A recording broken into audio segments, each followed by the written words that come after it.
Hello, hello, beautiful, and happy Monday. Yes, we made it. We made it. I hope you had a fantastic weekend. I know I did. I just relaxed and enjoy the nice weather. The other week there we had a really bad storm and the rain. It was really pretty bad. So um, it was nice to be able to just have some sun, partly cloudy a little bit from time to time, but for the most part it was nice. Around 70, 73 degrees, my kind of weather. And today it's a beautiful sunny day. It's not too hot. It's not too cold. I am loving it. So you know what you are, and that is you are beautiful. And when I say beautiful, you are beautiful from the inside and out. And if no one has told you, and I mean if no one has told you this, let me be the first one that you are so beautiful to me. And you are listening to the Estrogen Chronicles, Her Plate, Her Power. And I am your host, functional nutritionist Gail Thorpe, at your service. So I want you to go ahead and grab your tea, your coffee, your water, whatever makes you happy, so that we can go ahead and get into it. So today, ladies, we're going to be talking about fibromyalgia. Some of you may have heard of that.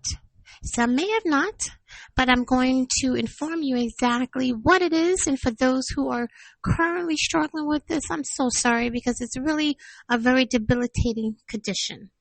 So with fibromyalgia, it's actually not an exact cause. Basically, it's unknown.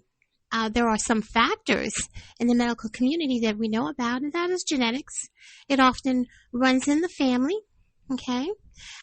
You may have some type of trauma. So like maybe some type of physical or emotional trauma that actually triggered the symptoms. Okay. It could be infections, like some illnesses may trigger or worsen fibromyalgia. Stress and hormonal imbalances. We've been talking a lot about this. So chronic stress can actually alter your cortisol levels, and that plays a major role with fibromyalgia. The other thing is your nervous system. Your nervous system becomes hypersensitive to pain.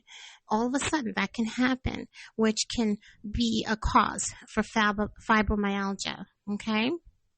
So you notice how a lot of times when I'm talking about these different conditions, we know that a lot of things, there's not a really known cause for a lot of these different things, right? I talked about PCOS, the same thing with endometriosis.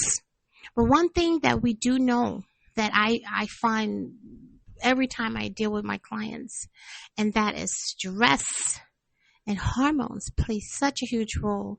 So let's dig deeper. So some of the symptoms that you may have with fibromyalgia, you're definitely going to deal with a widespread musculoskeletal pain. So that pain is going to be all over your body. You're also going to have fatigue, even when you sleep. So even after getting 8 hours, 9 hours maybe of sleep, you're still very much fatigued when you wake up. You're going to experience brain fog. And we call it fibro fog, actually. You're going to have anxiety and depression. And one of the biggest reasons why you have anxiety and depression is because if you are in severe pain every single day, all parts of your body not being able to get out of bed, you're going to start to get depressed because you're not able to live your life. And it does cause an onset of anxiety as well. You're going to deal with sleep disturbances. Okay, you're going to have headaches and migraines, one or the other, or maybe both. You'll have IBS-like symptoms. So IBS is irritable bowel syndrome, and that's dealing with your stomach. Okay, there's a big link to fibromyalgia patients and stomach issues. So with IBS, a lot of times when you're eating certain foods, sometimes it could be certain foods, or sometimes it could just be something you ate. It can cause a disruption, and it can lead you into the bathroom, and you can either have diarrhea or constipation. I'm just being real about it. You may also experience some numbness or tingling in your hands or feet, and you also may have some sensitivity to temperature, noise, or even light. Okay, so these are some of the things that you're going to experience when you have fibromyalgia. Now, with fibromyalgia, there's actually some stages. There's 4 different stages that a client can have, a patient can have. So 4 being the most severe stage. The first stage is regional. That's where you're going to have classic symptoms. They're going to basically be localized to one area of the body. Okay? Now, stage 2, that's going to be a generalized stage where symptoms become more widespread, affecting multiple areas of your body. And then you have stage 3. Now, that's more advanced. Okay? So with that one, symptoms include widespread pain, sleep disturbances, and chemical sensitivity. But stage 4, that's the one. That's a severe one. Now that's marked by debilitating symptoms, significant impact on quality of your life, and requiring pretty comprehensive management. One moment, ladies. Okay, ladies, I am back. I had a little knock on my door. So I am back. So with the stage 4, as we talked about, that's where you're going to have severe, widespread, persistent pain. When I talk about fatigue, the fatigue is basically extreme. It's persistent. It's very debilitating. It impacts your ability to perform daily activities, which also reduces your mobility, which is so sad in that case. So physical functions and mobility are severely compromised when you're at stage 4. Okay? Emotional distress. Now, living with the severe fibromyalgia can lead to emotional challenges like anxiety, as we talked about, and depression, and also lead to social isolation, because you are isolated. You don't want to have to deal with anyone. You don't want to talk about anything. You're just tired. You don't feel good. You're in pain. So you do tend to isolate yourself. Not because you want to, but because it's the way it is. Okay? And this is definitely when you're dealing with stage 4. Stage 4. So, and I mentioned to you also with stage 4, and with fibromyalgia periods, you can also have a lot of stomach problems, a lot of gut issues that have been linked, right, with fibromyalgia and IBS. Those two tend to work together. You also may have leaky gut syndrome. You may have a small intestinal bacterial overgrowth. And we have found in the medical community a large capacity of people who have fibromyalgia also definitely experience this type of condition, mainly because people with fibromyalgia tend to have more bad bacteria in their gut, okay, and have more pain in their stomach than your average person. So you do want to get your gut in order when you have fibromyalgia. Okay? Now, as you know, I like to always talk about when you want to see the doctor. When is the time to see your medical professional to assist you in case there's more things going on? Because I always mention that you can have symptoms of one thing. You may go on Google and you're Googling stuff and you're like, wow, this sounds similar, but it could be something more acute, something more serious that you need to address. Like, for instance, this. So when you want to see the doctors, when you're having persistent, unexplained body pain that's lasted more than 3 months, okay? And if you have the chronic fatigue that doesn't improve with rest, and if you have trouble concentrating and memory problems, it's just not getting better. And also, your daily functioning is affected, right? You're just not able to function. You're not sure why it's happening, but you're not able to function. That's when you need to take a look at seeing your health professional. Now, when you go to your doctor, some of the things that they may do, of course, or I'm pretty sure they're going to do, they're going to make sure and do definitive testing to make sure this is what you have, okay? Because a lot of the symptoms can be also linked to other things, like I always tell you. especially with women, because we have hormones going on. So it could be another hormonal condition possibly. So they're going to make sure and do a very complete physical exam, focusing on tender points in your body that are under a lot of pain. And they're going to make sure and order tests to rule out anything like rheumatoid arthritis, lupus, or any type of thyroid condition. And you'll also have blood tests and a thyroid panel. And they may even do a sleep study if your fatigue is very, very severe. That is a possibility. Okay? So that's what you want to look for. Now, for them to definitively know that you're having or experiencing these conditions linked to fibromyalgia, there is something that we call the WPI, which is the Widespread Pain Index. Okay? And also, Symptom Severity Scale. So if all of the symptoms are adding up to those two things, we know in the medical community that you are a fibromyalgia patient. Now, with treatment with fibromyalgia, unfortunately, guys, there is no cure. There is no cure for this. But there is a way that you can keep it to be manageable, where you're not going to have any triggers, and we're going to talk a little bit about what can trigger fibromyalgia symptoms. But there's no cure. But we like to aim towards treatment to manage the symptoms, okay? So your doctor may actually give you a low-dose antidepressant. He will give you pain relievers, of course. He will suggest physical therapy and exercise. Definitely making lifestyle changes. And numero uno, stress management. Stress management is so important. I talk about it all the time. And another thing, he may recommend cognition behavioral therapy, which is CBT. And that is just something where it's a therapy, but it's something that actually helps with stress. It helps you to mindfully kind of remove the pain in your body. Okay, by certain little therapies that they do. So that may be another thing that they may talk to you about. Right? Okay. So because I do believe in aromatherapy, and as a aromatherapist, as well as a functional nutritionist, I like to always give an option too of this.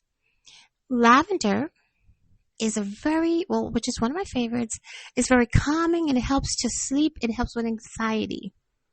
Okay? Now, peppermint is good.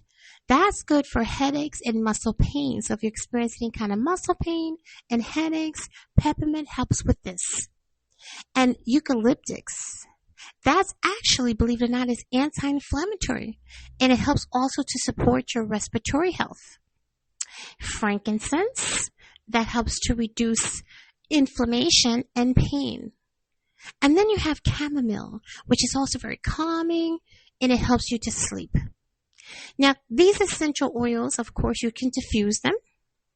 You can put some in your bath water if you like. If you're taking a bath for relaxation, that's great, or pain.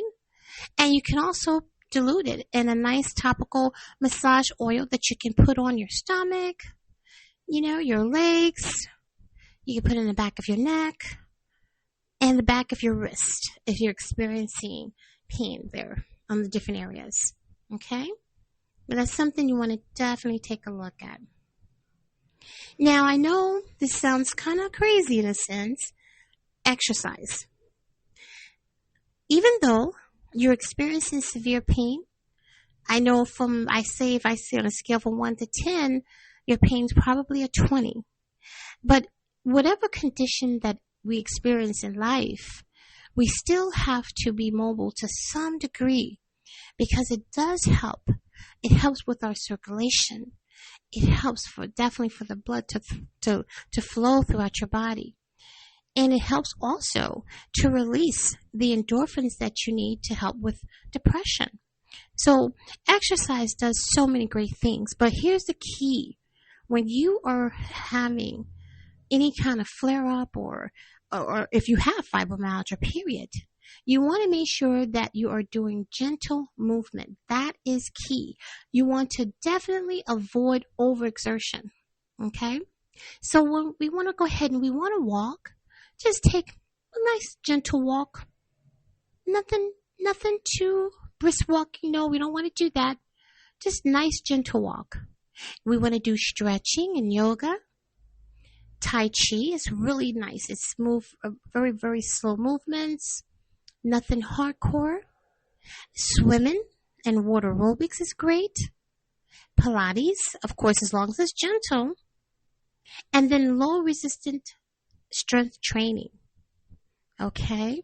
But again, the key here for fibromyalgia patients is gentle movement is key, and avoid overexertion. And consistency is very important, but consistency is more important than intensity. Okay? Because we don't want the intensity, because we don't want to make ourselves, we're already hurting, we don't want to make it worse. So I talked a few moments ago about some of the times where you can actually trigger your symptoms. You can trigger extra pain, more headaches, more fatigue. What causes those triggers with fibromyalgia? Well, stress. Stress. Ladies, we really have to get a hold of our stress, because stress is probably the number one cause of most conditions. People don't really understand how stress can really, really affect our bodies in so many ways. And if you look back at any of my past episodes in different conditions that I talked about, stress was definitely a leading cause of those conditions. So you want to get a hold of your stress. Lack of sleep. Now, yes, when you have or a fibromyalgia patient, you're not going to sleep as much. But like I said, when your symptoms are under control a little bit, you will be able to sleep. But if you go and you kind of stay up watching a lot of TV and then you're not getting your rest, that can be a trigger. Weather changes, especially if it's cold or damp, that can be a problem. Overexertion. We just talked about exercise. We don't want to overexert ourselves when we exercise. Poor diet. Well, you already know what I feel about that. We have to always take back our plate. So having a poor diet will definitely cause a trigger. Hormonal fluctuations. Again, when we're too hormonal, right? And our body signals are going all over the place, that can cause a trigger. And if we have sensory overload, that also can cause a trigger. Okay? So like I said, even though there's no cure for fibromyalgia, guys, you can maintain yourself where you're not having as bad of a flare-up, as long as you prevent the things I just mentioned. You want to be very mindful of that. Now, some of the supplements that you can take a look at, but once again, if you are under medication from your healthcare provider, for instance, if he's giving you antidepressant because of your fibromyalgia, you want to make sure that you can take the supplements that I'm mentioning to you. So you want to make sure and check with your healthcare provider to make sure that it is safe. Okay? So the first way we want to look at is vitamin D. Oftentimes, fibromyalgia patients are low in vitamin D. So you want to make sure and get tested to make sure that you're not low in it, because vitamin D is a very important vitamin and is responsible for many different things that go on in your body. Okay, it helps it to function better. Omega-3s, which is fish oil, that's anti-inflammatory. I talk about that a lot. It's very important, right? So you want to take a look at fish oils.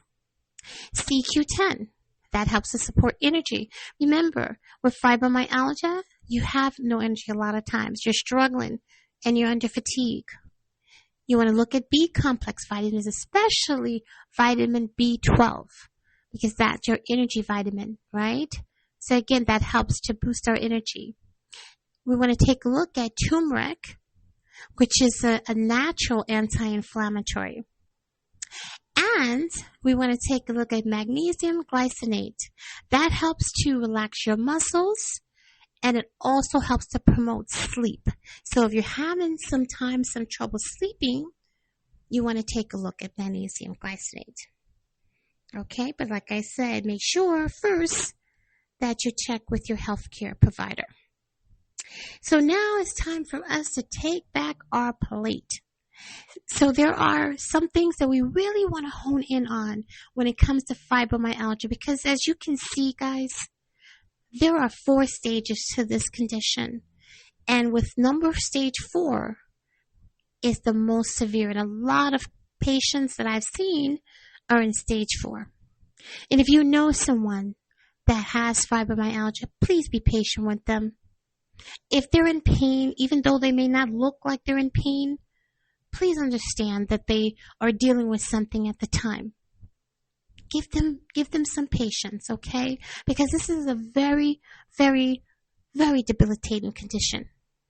And a lot of times people don't want to complain about it. They really don't.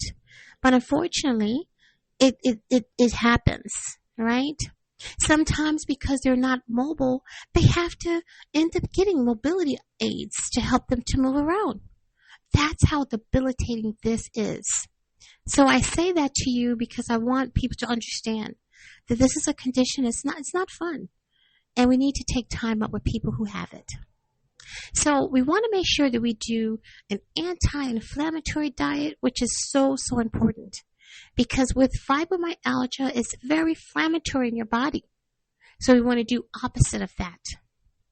We want to make sure that we do our leafy greens, as we know, and berries, and our fatty fish like salmon. We definitely want to cook with turmeric. We can do our whole grains and our quinoa and brown rice. We can do our nuts and seeds. And one thing that I'm about to mention is bone broth. Bone broth is so healthy for us. I know that probably is like, where did that one come from? But trust me when I tell you, bone broth has so many great factors to it, and it actually is so soothing. You can have that nicely, you can heat it up and drink it almost like it's a tea. It is really nice, but it's very healthy for us. And it definitely works with our collagen in our body. It helps with our bones, and it helps us to feel a lot better. Olive oil is another one, as well as avocados, okay? So we definitely want to aim for anti-inflammatory diet. And I don't really want to say diet. I want to say a lifestyle, because that's basically what it is, not about a diet. Now, foods that we want to avoid. You've heard me mention these things before. I'm not changing. I will refuse to change from it, because these are the things that bother us and hurt us and make us worse. Processed sugars. No good. Fibromyalgia and sugar do not go together. Okay? Even artificial sweeteners like aspartame. Stay away from that as well. No good. Gluten. Gluten is not the best thing. It's a wheat protein, and gluten affects a lot of us. A lot of people are on gluten-free diets, right? But gluten actually can exacerbate the problem. So you want to be careful and watch out. So you want to stay away from the gluten. Refined carbs, no good. Fried foods, as you already know, no good. Excessive caffeine or alcohol is definitely no good for us. And then any type of additives and MSG, absolutely no good for someone who is a fibromyalgia patient. We want to stay away from it. So you really want to watch your diet or our lifestyle, let's say, when we have fibromyalgia. We want to be very mindful, because we don't want those triggers. We do not want those triggers that I just mentioned to you. Okay? So that's important. Okay. Now, let's see. Do you think I have a juice for you for this one this week? Yes or no? Well, of course, you know that I do. I always have a gift for you all the time whenever I talk about anything that you're dealing with, because it's so important for you to start now, today. Okay? Today you want to start to get yourself healthier, right? So I do have an anti-inflammatory juice that is very excellent for a fibromyalgia patient. So let's begin to talk about the ingredients. So we want to do 1 cucumber.